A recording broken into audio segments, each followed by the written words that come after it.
Fu Xuan's release is quickly approaching, and while I think she's going to be really good, Gepard is still going to remain an amazing preservation character, and I want to talk about why in this video. So, while we don't have any concrete, details on Fu Xuan, I do expect her to be better than Gepard, for sure, as a lot of people do. But I definitely don't want you all to sleep on Gepard, even if there's a better preservation unit coming out. So first, I'm going to start with Gepard's kit, and then I'm going to talk about why he is so great in the game. So for Gepard's kit, he has a relatively simple kit compared to some other characters, but simple doesn't mean that he's bad. He actually is really good. So his skill will damage one enemy, and it has a 65% base chance to freeze, which can be good. And for the enemies that you freeze this way, they do take a percentage of his attack when at the beginning of their turn when they're frozen, which is definitely going to be really nice. You're going to be able to get just some extra damage there. Plus also freezing is going to be good if you're running him with like DOT teams, because at the beginning of turn they won't be able to do anything to you and they'll take all those nice DOTs.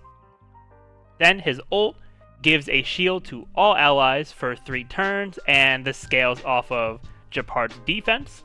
So when you're building him, you're going to build a lot of defense on him. I've seen, well-built Gepard having like 3k plus defense.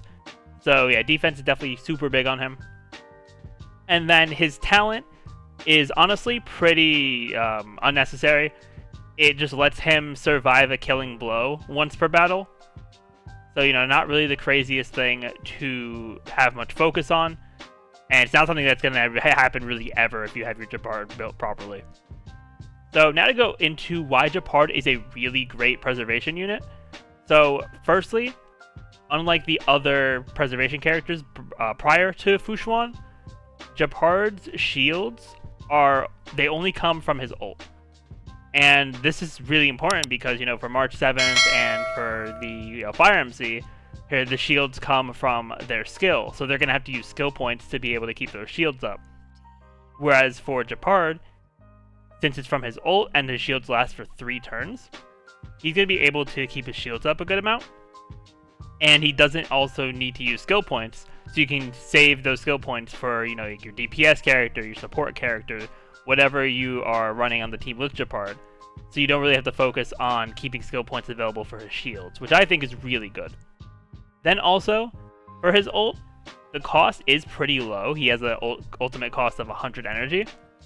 And this is great because, the more often you ult, if you're able to ult before the 3 turns are up for the shields, you're going to have 100% uptime on his shields for your entire team, which is absolutely ridiculous, to where you just, you won't be taking damage.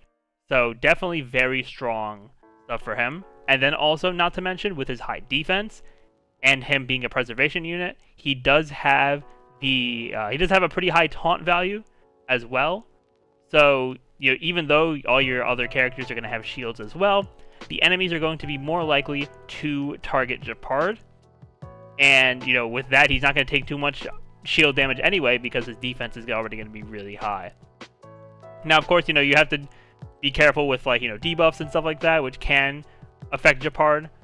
But, if you're running another, like, cleanse character, like if you're running Bronya, for example, if you need to cleanse, you're running, like, Natasha, Locha, one of those characters, you shouldn't really have too much of an issue with that. But I do think, pairing all these things together really makes Gepard, pretty unique and also really great, just because he's able to have his, with his kit being pretty simple, he's able to have everything going.